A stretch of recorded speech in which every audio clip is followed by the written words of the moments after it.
Gas নাই, তারপরেও আমি এই ঝিমা ঝিমা এই গ্যাসে আর এই যে কাঁঠালের বিচিগুলো এইভাবে আছে, আর এই যে ভাইজা রাখছি, এটিও কেউ খাইতেছে না। আর এখন সেমাই রান্না করব, লাচ্চা সেমাই দুধে ভিজাবো। তো দুধটা গরম দিয়ে বাটির মধ্যে নিচ্ছি, আর অর্ধেকটা ওখানে রেখে দিয়েছি।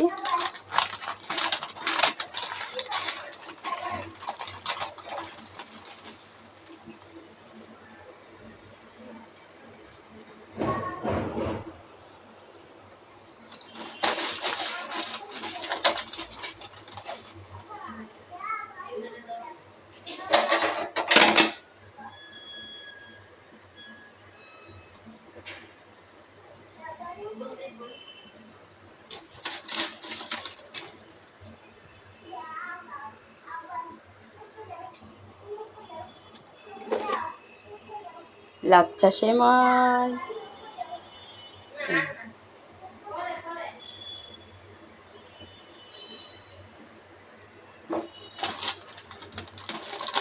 আমার এই গুড্ডুটা না লাচ্চা সেমাইটা একটু বেশি পছন্দ করে, আমার এই গুড্ডু সোনা।